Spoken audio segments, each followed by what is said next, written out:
다윗의 인구조사 교만 이 제목으로 하나님 말씀을 받습니다.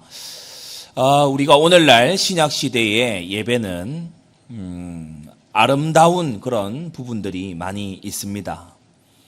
아름다운 곡조의 찬양과 또 성도들의 또 준비된 그런 화답과 또 좋은 교회당 건물과 이런 것들이 어우러져 있지요. 그 가운데 예배의 본질을 여러분이 놓치지 마시기 바랍니다. 예배의 본질은 나의 뜻이 아니라 하나님의 뜻이 높아지는 겁니다. 예배의 본질은 내 고집을 꺾고 하나님의 계획을 따라가는 겁니다. 예배의 본질이에요. 하나님을 높이는 거, 나를 낮추는 것. 그게 예배의 본질이에요. 예배의 본질을 잘 보여주는 것이 바로 구약에 하나님이 제정하신 5 예배, 5대 제사죠. 유월절 어린 양의 피를 바르고 예수 그리스도의 보혈을 상징하는 어린 양의 피를 바르고 노예되었던 종되었던 죽게 되었던 그 이집트에서 탈출을 했습니다. 그리고 광야 지나 약속의 땅까지 들어가는 그 모든 기간들 동안 하나님이 이 5 제사를 제정해 주시면서 이것을 하면서 가라는 거예요. 시내산에 이르렀을 때 율법 계명의 돌판, 10계명 돌판과 함께 주신 것이 바로 이 제사의 규례지요. 그래서 창세기, 출애굽기, 레위기, 민수기, 신명기 이 5권을 율법서라고 부르는데 창세기는 모든 것의 시초에 대한 책이고 출애굽기는 구원에 관한 책이고 또 레위기를 넘어 민수기는 하나님의 백성의 훈련과 연단에 대한 책이고 그리고 마지막 신명기는 모든 것을 다시 회상하고 그리고 다시금 정비하는 그와 같은 책이라면 가운데 놓여있는 레위기는 바로 예배에 관한 책입니다. 하나님은 우리가 하나님을 높이는 자, 하나님을 영화롭게 하는 인생을 살기를 원하신다. 그래서 레위기 1장에서 6장에 보면 5 제사가 자세히 설명이 되어 있어요. 예배의 본질을 알려주는 것이고 또 예배의 원형이기도 하고 그렇습니다. 첫째, 번제입니다. 번제. 완전한 헌신을 의미하는 거죠. 번제. 제물을 가지고서 이제 나와서 예배자가 그 제물에다 대고 이제 안수를 하게 돼 있어요. 손을 얹는다는 거예요. 손을 얹어요. 흠 없는 걸 가져와야 돼요. 아무거나 사람도 안 받을 만한 흠 있는 걸 가져오면 안 되고 흠 없는 순전한 제물을 가지고 나와야 돼요. 하나님께서 받으시도록 가지고 나와서 그 머리에다 대고 안수를 하게 되는데 이게 무슨 의미냐? 예배자의 범한 죄, 예배자의 부족한 허물, 예배자의 아주 부지 중에 범한 여러 가지 잘못들, 죄를 깨달았을 때는 이제 뒤에 속죄제가 따로 나옵니다. 속죄, 속건제가 나오는데 부지 중에 내가 잘 모르는 속에 연약한 것들, 내가 잘한다고 했는데 이상하게 한 것들 다 있잖아요. 사람이 모르는 것이 아는 것보다 많단 말이에요. 그럴 때에 이 번제를 드리면서 머리에 안수를 하게 돼요. 죄를 전가한다는 의미죠. 예배자의 죄가 그 양에게로, 그 염소에게로 이제 옮겨가게 되는 거예요. 그리고 이제 머리에 안수한 다음에는 제사 드리는 예배자가 친히 이 제물을 이제 죽여야 됩니다. 구약의 예배는 좀 용어로 표현하자면 굉장히 그로테스크한 그 의미 아십니까? 굉장히 뭔가 야만적으로 보이는 그러한 예배. 오늘날 예배하고 달라요. 오늘 예배는 우리 찬양대가 찬양하고, 그죠? 그리고 지휘자가 막 하고, 근데 예전에는 지휘를 이렇게 손을 하는 게 아니고 칼을 휘둘러야 돼. 그리고 그 제물을 잡을 때, 이 양이나 염소나 뭐 소나 이런 게 제물 아닙니까? 근데 안 죽으려고 할 거 아니에요. 근데 이 한 번에 죽여야 되거든. 그러니까 이 번제를 드릴 때마다 이 굉장히 동물을 잘 잡는 이런 사람으로 이제 바뀌어갈 수밖에 없는 거예요. 헌제자가, 예배자가 직접 이 제물을 잡아야 돼요. 그리고 이제 잡고 나면 그걸 이제 각을 떠서 피를 뿌리는 일을 이제 제사장이 이어서 하게 되는 겁니다. 왜냐하면 피 뿌리는 제단과 그 성소 안까지는 제사장만이 들어갈 수 있기 때문에, 예배자는 들어가지 못하기 때문에 그런 거지요. 이게 번제입니다. 완전한 헌신을 의미하는 거예요. 하나님은 완전하시고 하나님은 거룩하신데 나는 허물이 많습니다. 나는 부족한 것이 너무 많습니다. 하나님, 나는 피조물에 불과합니다. 하나님의 완전하심을 우리가 바라봅니다. 이게 번제의 정신입니다. 예배 때 여러분 이러한 경외심이 있게 되기를 바랍니다. 하나님을 우러러 바라보고 크고 놀라우신 하나님, 온 우주와 만물에 뛰어나신 그 하나님 앞에 내가 나아왔노라고 번제적 마음을 가지고 예배 드려야 된다. 그리고 레위기 2장에는요, 두 번째 소제를 말씀하고 있어요. 이 소제는 감사 제사인데요, 피 없는, 5제사 중에 유일하게 피가 없는 곡물 제사예요. 곡물을 이렇게 수확을 다 하지 않습니까? 그러면은 그것을 이제 알갱이만 따로 모아서 곱게 갈아요. 가루로 빻아요. 그래가지고 거기에다가 뭐 하냐, 기름과 유향, 소금 이런 걸 쳐가지고 이것을 이제 굽는 거지요. 여기에 넣지 말아야 되는 게 있는데 누룩이나 꿀은 넣지 말아야 돼요. 이 성경에서 누룩은 죄를 상징하거든요. 누룩, 이 곰팡이, 이 누룩, 이 균이지 않습니까? 번져간다는 거예요. 이게 번져가는 누룩 같은 그런 죄는 여기 섞이면 안 돼. 우리가 하나님 앞에 감사할 때 여러분이 죄악의 기쁨을 감사하는 그런 어리석음이 없게 되기를 바랍니다. 때때로 보면은 죄를 저질러 놓고 하나님을 거역해 놓고 막 그걸 감사하게 생각해. 이런 무분별함이 있으면 그건 온전한 예배가 될 수 없는 거지요. 죄 없는 하나님이 주신 온전한 것을 감사하고 기뻐하는 그러한 마음 자세여야 돼요. 하나님 앞에 이것을 번철에 구워서 이제 드리게 돼 있어요. 드리고 하나님께 올려 드리고 그것을 구워서 드리고, 그리고 남은 건 어떻게 합니까? 이제 제사장의 몫으로 돌려서 제사장과 그 가족들이 이제 먹도록 하는 거죠. 그래서 감사를 드릴 때 하나님께 먼저 감사하고, 그리고 그 하나님을 알려주고 하나님을 어떻게 섬기는지를 가르쳐주는 그 지도자, 영적 지도자들에게 감사하는 그러한 제사가 바로 소제다. 여러분이 항상 감사가 넘치기를 바랍니다. 하나님을 향한 감사, 교회를 향한 감사, 진리의 일꾼들을 향한 감사, 그것이 항상 살아있어야 돼요. 그리고 세 번째 화목제입니다. 화목제. 화목제는 자원하는 제사예요. 화목제는 이렇게 마음에 화목제를 드리고 싶다 이렇게 하면은 이제 화목제를 드리는 거예요. 번제는 아침 저녁으로 드리게끔 되어 있어요. 항상 하나님을 경외해라. 근데 세 번째 이 화목제는 화목할 일이 있을 때 이제 드리게 돼 있죠.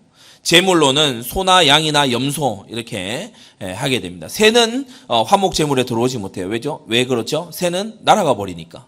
이제 화평이나 화목이 쉽게 날아가 버리는 그러한 것이 되면 안 돼요.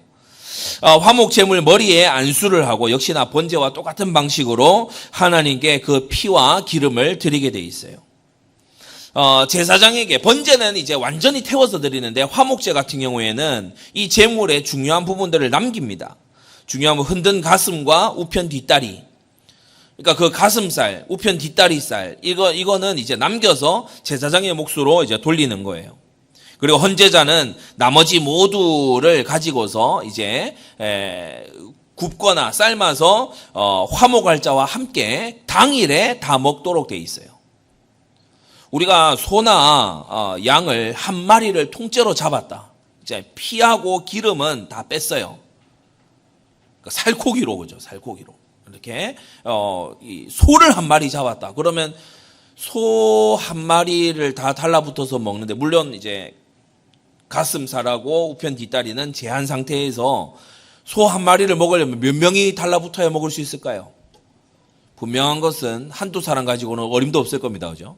그러니까 이 화목제라고 하는 것은 소를 잡고 양을 잡고서 당일날 다 먹어요. 그 다음날까지 가면 안 돼. 당일날 다 먹어야 돼. 그러니까 길 가는 사람, 또 여기 막 동네에 있는 사람, 나하고 별로 안 친한 사람까지도 다 와서 이 화목제의 저녁을 다 메워야 돼. 왜냐하면 그 다음날이 되면 이거 다 내다 버려야 되기 때문에 이 화목제는 당일날 다 먹어야 된다. 그래 너희가 별로 친하지 않고 화목하지 않던 사람과도 모두 다 화목해라. 이것이 화목제의 정신입니다. 여러분, 다가오는 우리 6월 29일 날 영적 화목제의 날이 되어야 될 줄로 믿습니다. 그리스도 예수의 이 복음이요, 나하고 대면대면하던 사람까지도요 모두 당일날 와서 먹고 즐기고 나누고 기뻐하고 화목한 그런 우리 모든 복음 공동체, 믿음의 공동체가 되어야 될 줄로 믿습니다.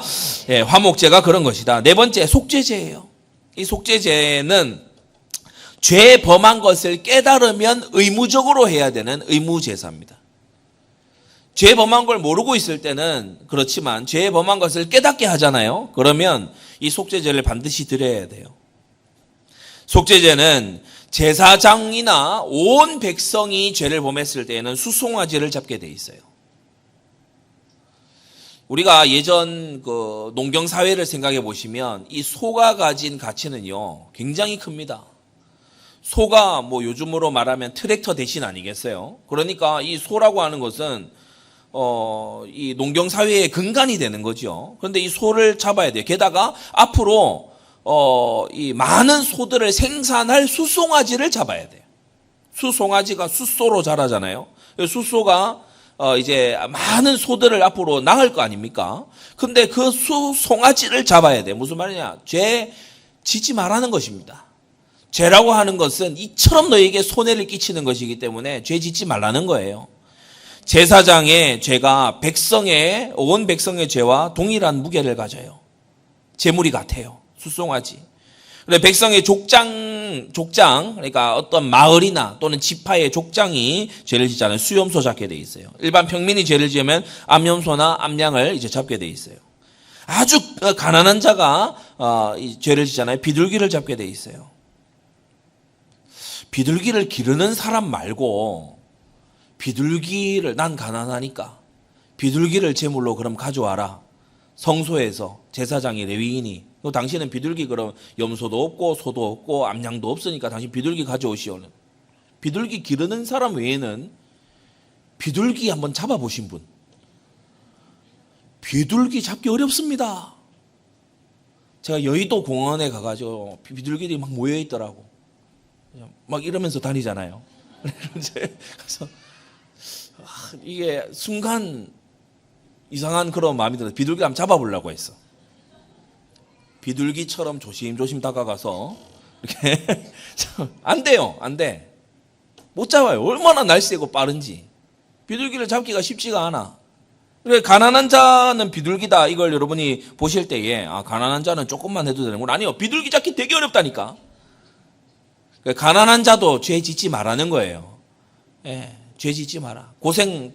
죄는 이렇게 고생스러운 거다. 죄 짓지 마라. 저는 극빈자인데요. 어느 정도 극빈자냐? 비둘기 잡을 체력도 없어. 그 정도로 극빈자인데요. 그렇다 할지라도 속죄제는 제물 없이 드릴 수가 없어요. 빈손으로 나올 수는 없어. 고운 밀가루, 곡식가루, 10분의 1, 이제 함량 재는 거에 10분의 1이라도 가지고 다른 사람 속죄제 드릴 때 같이 옆에 끼워서라도 그렇게 속죄 제사를 드리라. 여러분, 죄는 회개해야 됩니다. 죄는요, 하나님 앞에 책임의식을 가지고 회개를 해야 되는 거예요. 죄를 짓고도 악을 저지르고 피해를 끼치고 하나님의 법을 어기고도요, 뻔뻔하게 아무 일 없었던 것처럼 그저 그렇게 지나가게, 이거는 예배의 정신이 아닌 줄로 믿습니다. 제물의 머리에 안수하게 돼 있어요. 그래서 그 제물을 잡아서 피를 성소 안 휘장에 7번 뿌리고 향단 뿔에 바르고 나머지 번제단에 모두 쏟게 돼 있어요. 기름은 번제단 위에서 타오르는 불에 불사르게 있고 나머지는 짐 밖에 이 쓰레기 소각장, 그러니까 짐 밖에 쓰레기 소각장에 가서 완전히 다 불사르게 돼 있어요. 왜냐하면 이 속죄제의 제물 중에는 남겨서 먹는 게 없어요. 죄는 이와 같이 버리라는 겁니다. 철저히 죄를 버려야 돼요. 하나님은 거룩하신 하나님이에요. 죄는 모양이라도 버리라고 신약 성경도 교훈하고 있는 것입니다. 수염소나 암염소나 이 암양 이런 것을 이제 했을 때에는 피를 번제단 뿔에 바르고 나머지를 단 밑에 이제 쏟게 돼요. 그리고 기름은 번제단 위에서 불사르는데 고기는 남겨서 제사장이 먹게 하지만 우리가 아론이나 이런 이제 이 역사의 기록을 보게 되면은 이러한 것을 제사장이 기뻐하지 않아요. 여러분 한번 생각해 보세요. 제사장에게 이 고기를 남겨줬어요. 그런데 기쁘겠습니까? 백성이 죄를 짓고 족장이 죄를 짓고 동료 제사장이 죄를 지어가지고 남긴 이와 같은 것이 기쁘겠냐고요. 전혀 기쁘지 않지요. 그러나 제사장에게 이것을 주어서 이제 하게 하시는 것은 뭐냐? 백성의 죄를 생각하고 그것을 두고서 사역을 하라는 것이죠. 여러분이 정말 죄를 멀리하고 없애시기를 바랍니다. 레위기 5장 6장에는요 속건제에 대해서 말하고 있어요. 이 속건제는 피해 보상의 그런 제사입니다. 손해를 배상할 때 그러한 제사지요. 손해를 끼친 것을 알게 됐을 때 의무적으로 드리게 돼 있어요. 세 가지 해야 돼요. 첫째, 내가 잘못했다. 내가 피해를 끼쳤다라고 자복을 해야 돼요. 그리고 하나님께만 제물 드리면 되냐? 그게 아니고 배상을 하게 돼 있어요. 배상을 할 때 원가대로 배상하는 게 아니고 5분의 1을 더해서 배상을 하게 돼 있어요. 피해를 예를 들어 30만큼 끼쳐놓고 30만큼 이렇게 피해를 끼쳐놓고 30만 갚으면 이 사람이 그동안에 30의 피해를 봐가지고 마음이 힘들었던 거 그리고 30의 피해 때문에 불편했던 거 이런 게요 상쇄가 안 되지 않습니까? 그러니까 거기에 5분의 1을 더해서 30이면은 예를 들어 36으로 이제 갚아야 되는 거예요. 그렇게 갚음으로써 서로 간에 피해를 끼치지 않도록 그렇게 하나님 규례를 주셨어요. 여기서 끝나냐? 그게 아니에요. 수양을 잡아야 돼. 이렇게 화목을 해치고 그리고 피해를 끼친 것이 거룩한 공동체 안에서 벌어진 일이기 때문에 하나님께 수양을 드려서 그렇게 하게 한 것입니다. 여러분 예배의 정신을 바르게 알고 하나님을 경외하고 이웃을 사랑하고 화목하는 여러분 되시기를 바랍니다. 크게 네 가지로 오늘 말씀 본문을 보겠는데 첫째, 여호와께서 다시 이스라엘을 향하여 진노하셨다고 했어요. 죄 때문입니다. 압살롬과 함께 반역했죠. 이 압살롬은 다윗의 셋째 아들이었는데 반역했어요. 그래서 이 압살롬이 자기 아버지 다윗을 죽이겠다고 반역을 했죠. 여기에 이스라엘이 동참을 한 겁니다. 수십만 명이 100만 명 넘는 사람들이 이제 동참을 한 거예요. 후궁 10명과 동침을 하는 이 일에 함께 했어요. 그 죄를 직접 짓지는 않았지만 그 죄를 짓는 데 힘을 보태줬어요.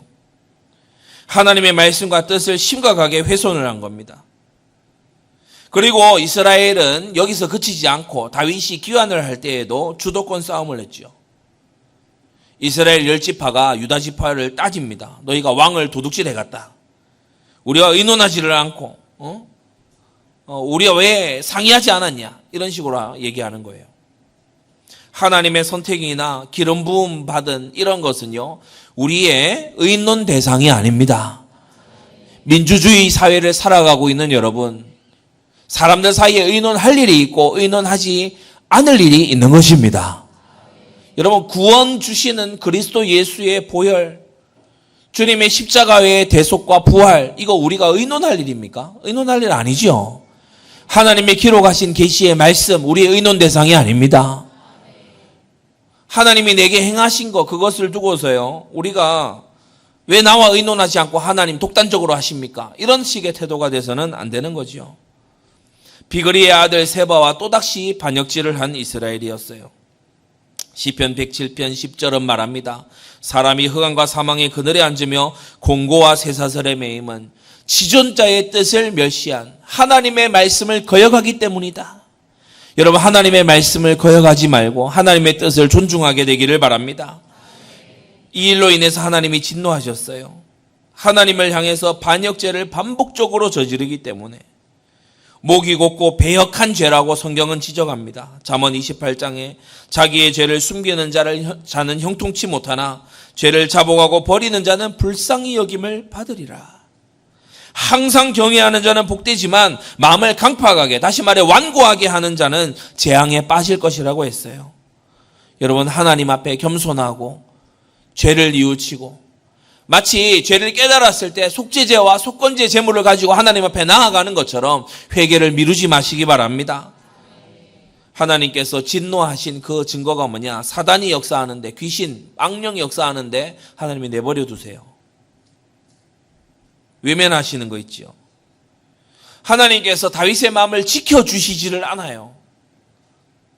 다윗이 그 범죄한 이스라엘의 왕이거든요. 그러니까 하나님께서 내버려 두시는 거예요. 우리가 이번 한 주간 특별 새벽 기도로 하나님 앞에 나아갑니다. 우리가 기도해야 될 것 중에 기도해야 될 게 뭐냐? 하나님 나를 내버려 두지 마시고 내 마음을 주장해 주시옵소서. 하나님 나를 악한 자로부터 건져 주시옵소서. 하나님 나를 이 세상의 유혹으로부터 지켜달라고 기도해야 될 줄로 압니다. 큰 두 번째, 인구조사를 하게 됐어요. 이게 사단의 역사로 말미암은 거지요. 아니 인구조사 안 하는 나라 있습니까? 다 하지 않습니까? 아니 그게 아니고요. 다윗의 교만한 마음에서 시작이 된 거예요. 다윗이 교만한 마음이 일어나서 그 일을 한 거예요. 우리가 어떤 일을 할 때 사람들은 행동을 봅니다. 하나님은 중심을 보세요. 어떤 일을 할 때 사람들은 결과를 봅니다. 하나님은요, 원인과 중심, 그 안에 담긴 속마음을 보시는 하나님이에요. 사단이 어떤 특징이 있어요? 사단이요, 교만해서 사단입니다. 사단이 가지고 있는 최악의 죄가 뭐냐? 교만입니다. 다윗에게요, 이러한 것이 지금 자리 잡고 있는 거예요. 내가 내 능력으로 이 큰 전국을 이루었고 이 큰 군대를 이루었다라는 교만. 군사력을 과시하기 위해서, 자신의 왕권을 자랑하기 위해서, 야, 돌아다니면서 인구조사해.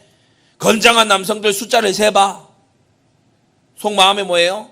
내가 내 힘으로 나라는 위대한 인간이 이러한 제국을 이루었어. 그러니까 너희들 가서 한번 조사해서 나의 영광을 한번 더 높여봐. 이런 이제 마음인 거지요. 그리고 군사력을 계수하는 것은 전쟁의 욕구이기도 합니다. 수많은 사람을 죽이는 게 전쟁이지요. 그래서 전쟁은 하나님께 속한 것이라고 성경이 말하고 있는데, 이것은 전쟁의 승패만 하나님께 속한 것이 아니라 전쟁을 하느냐 안 하느냐도 하나님께 여쭈어 봐야 된다는 것입니다. 하나님의 뜻에 속한 거룩한 전쟁만 할 수 있다는 거죠. 하나님은 전쟁을 즐겨 하시지 않습니다.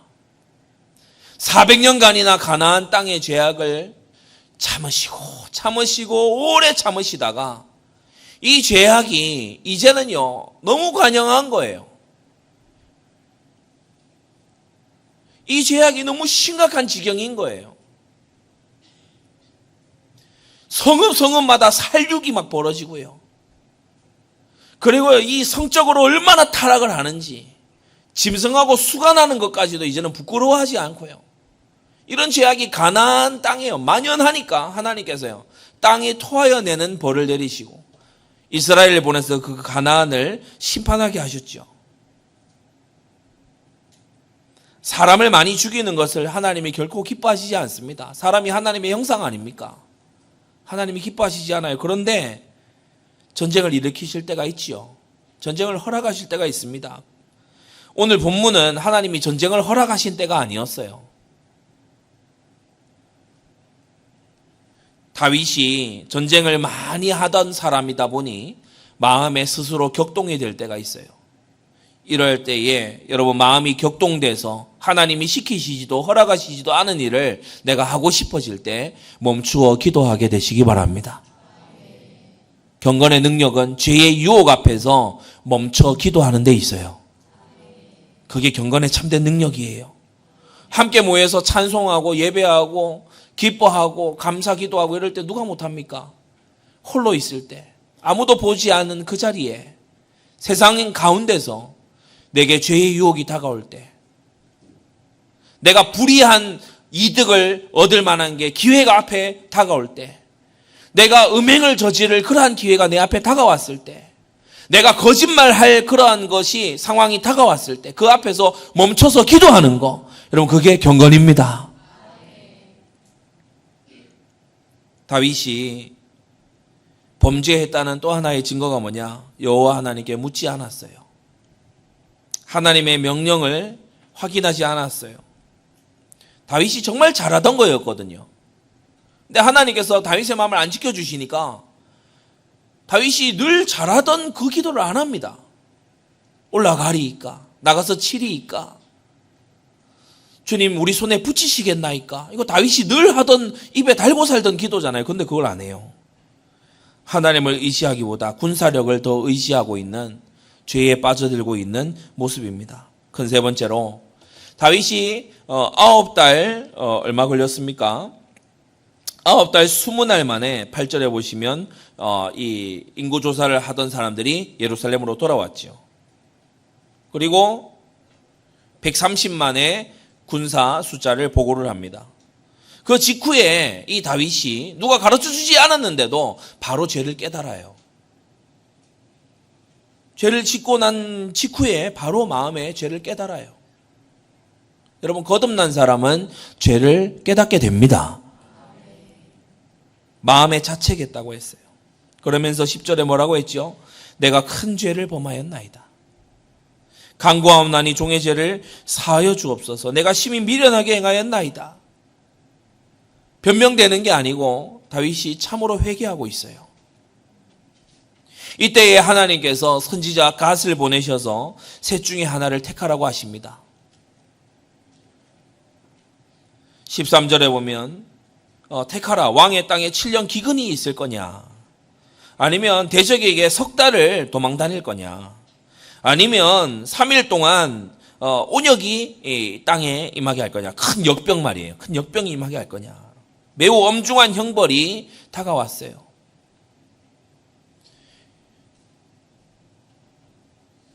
이때 다윗이 말합니다. 내가 여호와께서 긍휼이 크시기 때문에 내가 여호와의 손에 빠지지 사람의 손에 빠지지 않겠다. 그러면서 이제 온역을 택하게 되죠. 이때 7만 명이 이제 죽게 됩니다. 3일 동안 이 일이 있을 그 계획이 그 차기 전에 16절을 보게 되면은 하나님께서 천사에게 이제는 족하다라고 말씀하시는 걸 볼 수 있어요. 다윗이 7만 명이 죽는 그 온역을 바라보면서 말합니다. 나와 내 아비의 집을 쳐달라고. 여러분, 참된 회개의 진수는 뭡니까? 나의 죄만을 두고 간구하는 자가 아니라 공동체와 이웃과 다른 이들의 당하는 그 재앙들을 보면서 그들의 죄와 재앙을 바라보면서 하나님, 이것이 나의 죄입니다. 이것이 나와 내 아비의 죄입니다. 라고 부르짖는 그게 여러분 회개의 진수입니다. 여러분, 회개를 나를 사랑하는 회개에서 서로 사랑하는 회개로 끌어올리시기를 바랍니다. 자기 죄를 회개하는 것도 안 하는 사람이 많은 세대예요. 그러나 자기 죄만 회개하고 앉아있는 수도원식의 그런 회개를 하지 마시고 여러분, 복음적인 하나님의 마음을 가진 이웃의 죄를 대신 회개하는 그러한 복음적인 회개자가 되시기를 바랍니다. 회개는 공동체를 살리는 거예요.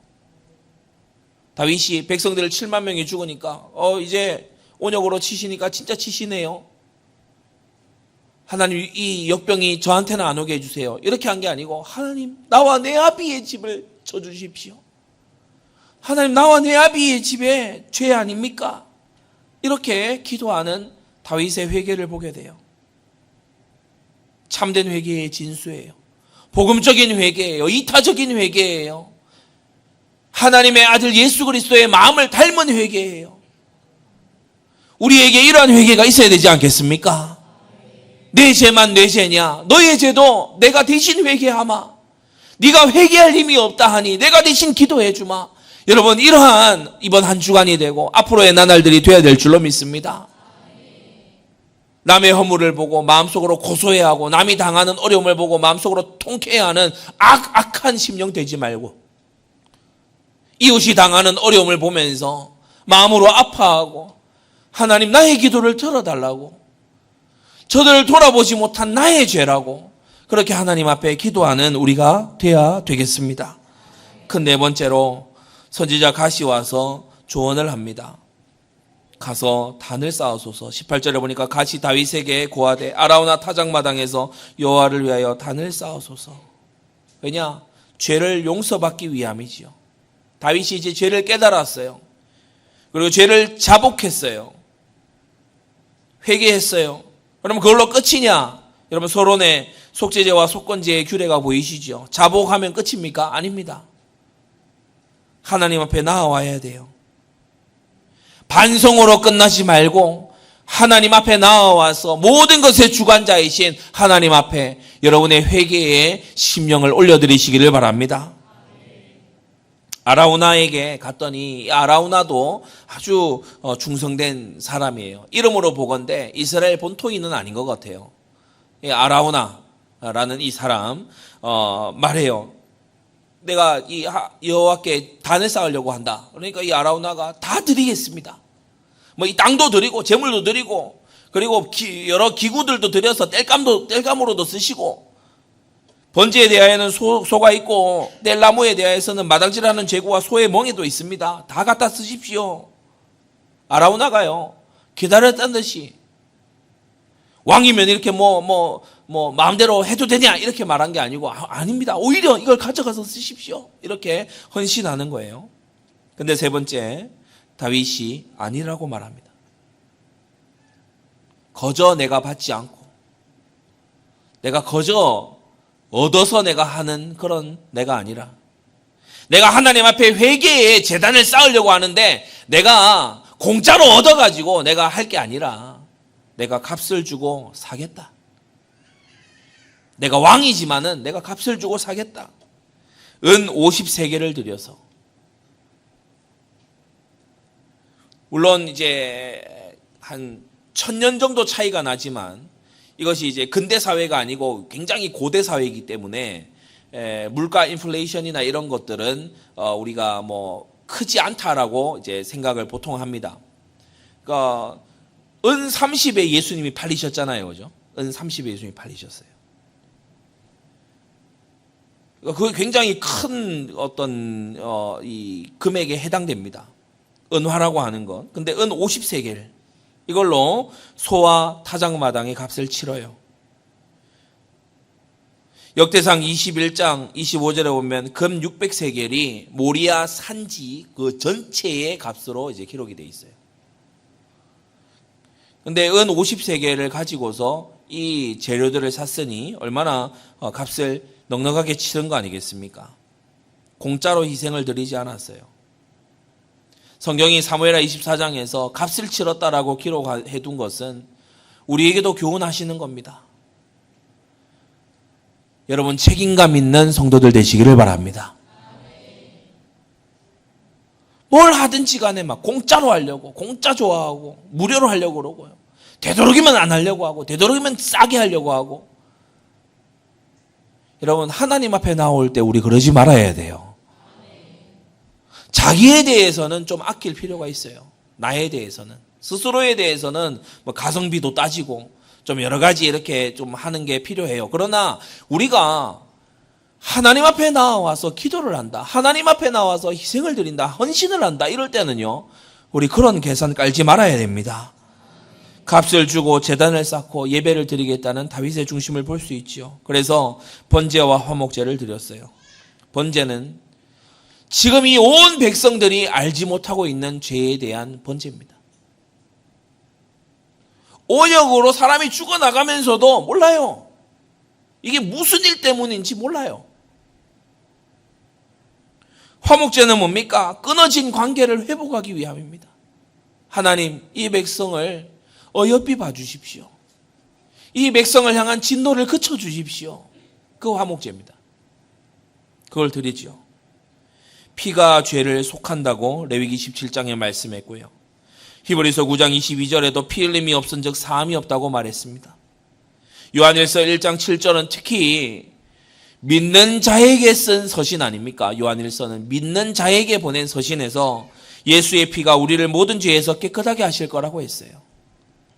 예수님의 보혈 십자가의 공로는 신앙생활의 시작에만 필요한 것이 아니라 우리 신앙생활의 전체에 계속해서 효험이 있고 필요한 하나님의 은총인 줄 믿습니다.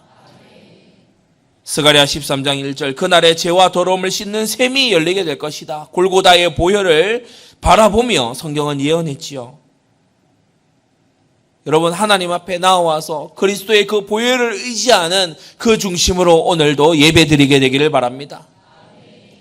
회개는 나의 죄를 깨닫는 것으로 시작해요. 그리고 책임감 있는 자세여야 돼요. 나의 죄를 깨달았으니까, 내가 하나님 앞에 내가 잘못했다고 했으니까 이제 모든 거 다 끝. 그리고요, 세상 사람들에게 폐를 끼친 거 사과도 하지 아니하고요, 이 배상도 하지 아니하고, 성경이 그렇게 가르치지 않습니다. 성경은 책임감 있는 이 사람으로 살아가라고 가르치고 있는 거예요. 예, 그래서 이 회개는 자복하고 죄를 자백하는 이것이 필요하고, 배상이 반드시 필요하고, 그리고 그리스도 예수의 보혈을 붙잡는 이 세 가지 요소가 함께 있어야 되는 것이다. 그러자 마지막 25절에 여호와 하나님께서 기도를 들으시고 재앙이 그쳤다고 했습니다. 여러분, 단을 쌓는 하나님 앞에 피해 이 약속을 붙잡는 이것이 얼마나 중요합니까? 창세기 8장에 큰 대홍수의 심판을 겪은 이후에 노아가 배에서 내려 번제를 드렸더니 하나님께서 그 향기를 흠양하시고 내가 다시는 이 땅을 물로 심판하지 않겠노라고 스스로 결심하신 걸 볼 수 있죠. 창세기 22장에도요. 아브라함이 번제를 하나님 앞에 드리고 여호와 하나님의 이름을 부르자 내가 너에게 큰 복을 내리고 네 씨로 하늘의 별과 같이, 그래 너의 자손이 대적의 문을 얻을 것이라고, 네 씨로 말미암아 천하 만민이 복을 얻게 될 것이라고 약속하신 것을 보게 됩니다. 여러분, 하나님을 기쁘시게 하는 예배자 되기 바랍니다. 그 아들의 보혈을 의지하여 나아가는 자에게 하나님께서요 크신 은혜를 베푸실 거예요. 출애굽기 12장 13절에요. 출애굽할 때에도요, 내가 피를 볼 때에 너희를 넘어가리라고 했지 않습니까? 이 넘어간다는 것이 바로 6월 아닙니까? 이 6월절. 그리고 사무엘상 7장 10절에요. 사무엘이 번제를 드리자 이 블레셋이 대패를 하면서 고질적으로 옆구리에 가시 같았던 이 블레셋이 이날 이후로 이스라엘을 다시 침범하지 아니하였다. 여러분, 사람이 전쟁을 준비하지요. 마병을 예비하지만 이김은 여호와 하나님께 있습니다. 하나님께서 여러분들의 생애에 여러분의 싸움을 대신 싸워주셔야 됩니다. 하나님께서 우리나라에, 우리 민족의 싸움을 대신 싸워주셔야 됩니다. 그러기 위해서는 하나님의 마음에 합한 우리가 되어야 될 줄로 믿습니다. 열왕기상 3장에 보면 솔로몬이 이 번제의 비밀을 알고 1000번제를, 그러니까 어떤 교회들 가서 보면 이 헌금 봉투에, 제가 최근에도 이제 방문해 본 교회들마다 보니까 1000번제 헌금 이렇게 돼 있더라고요. 그런 교회들이 있어요. 그 정신을 따라가겠다는 이제 의미죠. 그러니까 이 솔로몬이요 1000번제를 드렸어요. 그리고요 전무후무한 하나님의 지혜를 받고, 세상 사람들도 무슨 지혜다 그러면 솔로몬의 지혜, 솔로몬이 어떻고 이렇게 얘기하잖아요. 그렇게 신앙의 공동체를 훨씬 넘어서는 굉장히 역사가 기억하는 그런 왕이 됐죠. 여러분, 하나님 앞에 받으시는 기도자, 받으시는 예배자 되기를 바랍니다. 결론입니다. 무엇이 죄를 속하고 하나님과의 관계를 회복하냐? 진정한 회개가 하나님과의 관계를 회복해요. 진정한 회개가 빠진 제사의 행위만 가지고 하나님과 회복이 되냐? 그렇지 않습니다. 제사의 행위만 가지고 마음으로는 회개가 일절 없었던 사람들, 예레미야 7장. 그 사람들 번제, 화목제 그런 거 행위 있었어요. 오늘날로 말하면 예배당에 나와서 자리 지키고 앉아 있어요, 주일날. 그런데 마음에 회개가 없어요. 마음에 애통함이 없어요. 하나님께서 진노하시는 거 있죠. 화목제 드렸는데 하나님과 화목이 안 돼요. 여러분, 이런 자 되지 말고 진정한 회개의 마음을 가지고 속죄의 보혈을 붙드는 여러분 되기를 바랍니다. 회개하는 마음으로 그러면 저는 살아가는데요. 그러면서 또 무형식주의에 붙잡혀서 주일날 예배도 오지 아니하고 나는 마음으로 나는 늘 이렇게 믿음을 생각하고 살아가고 있어요. 그것도 맞지 않습니다. 정말 마음에 회개하는 마음이라면 하나님이 정하신 규례와 법도를 지키게 될 줄로 믿습니다. 그래서요, 진정한 회개와 속죄의 보혈. 올해 우리 교회 표어대로 하자면은 하나님의 계명과 예수 믿음. 하나님의 계명을 어긋난 게 있을 때 그때 회개하는 거잖아요. 예수 믿은 그게 바로 보혈을 의지하는 거 아닙니까? 여러분 이 균형 잡힌 신앙으로 하나님께 인정함을 받고 이웃과 세상 앞에서 빛과 소금이 되는 여러분 되시기를 예수님의 이름으로 축원합니다. 기도하겠습니다. 걸어가신 아버지 하나님 은혜를 감사합니다. 오늘 다윗의 인구조사가 그의 마음의 교만으로부터 말미암았음을 보며 또한 이 죄악을 가지고 하나님 앞에 회개하고 단을 쌓고 하나님의 이름을 불렀던 다윗을 우리가 봅니다. 하나님 아버지, 우리도 때때로 아버지 교만한 것, 범죄하는 것 있는데 아버지 하나님 이것을 가지고 그저 어물쩍 넘어가는 자가 아니라 하나님 앞에 죄를 회개하며 그리스도의 보혈을 붙들고 하나님 앞에 나오는 거룩한 주의 백성들 되도록 은혜 베풀어 주시옵소서. 예수 그리스도의 이름으로 기도드리옵나이다. 아멘.